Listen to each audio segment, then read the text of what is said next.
আগামী 1 মে 4 এবং 5 তারিখে তাফসিরুল কুরআন মাহফিল করার জন্য আমরা উদ্যোগ নিই, সমস্ত গ্রামের মানুষ সহ। সেই সুবাদে আজকে মাননীয় প্রিন্সিপাল মহোদয়কে একটা ইনভাইটেশন কার্ড দেওয়ার জন্য আমরা কয়েকজন যাই। উনি বলে যে একটু অপেক্ষা করেন, আমি একটু বিজি আছি। আমরা একটু রেস্ট রুমে বসে থাকি, এরপরে আমাদেরকে জানানো হয় যে আপনারা আসেন। তারপরে with kind permission of the honourable principal আমি বলি মে আই কামিং স্যার, তখন উনি বলে যে ঠিক আছে আসেন। তারপরে যায় ওনার পাশেই আমি বসি, বসার পর এই ইনভাইটেশন কার্ডটা ওনার হাতে দিই। দেওয়ার পরে উনি সাদরে গ্রহণ করেন এবং আমাকে বলেন যে ঠিক আছে, আমি খুব খুশি হয়েছি। আর তাফসিরুল মাহফিল হবে কোরআনের ব্যাপার, এটা খুব মহৎ ব্যাপার।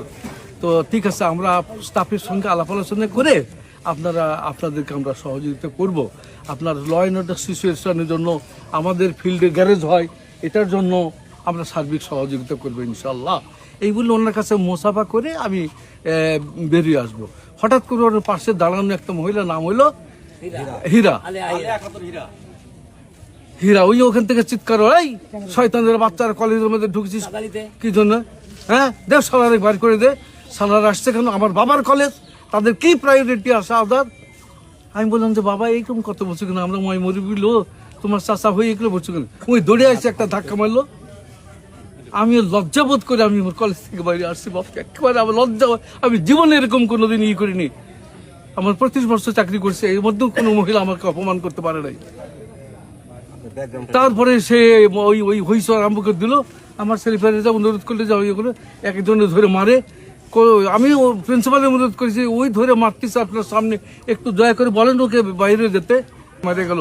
প্রথমে মারলো কাকে? এসদার। তারপরে মারলো আমাদের আবাজেক। তারপরে মারলো জয়নালে। তারপরে দুলাল। তারপরে হলো সাহাব। এই ধরনের মারামারি করলো। আমি লজ্জাতে বাইরে চলে আসছি বাবা। এরপরে কি ঘটছে? আমি মোহাম্মদ আব্দুস সামাদ, আমি এই আপনার কি বলে এই তাফসিরুল কুরআন মাহফিলের আহ্বায়ক, পুলিশ কর্মকর্তা, পুলিশ ইন্সপেক্টর। চাচ্ছি আমরা তো বিশৃঙ্খলা কিছু চাচ্ছি না। আমরা চাচ্ছি যে উভয় মিলে একটা আপোষ করে আমাদের তাফসিরুল কুরআন যত সুষ্ঠুভাবে পরিচালিত হয়, এটি আমাদের কাম্য।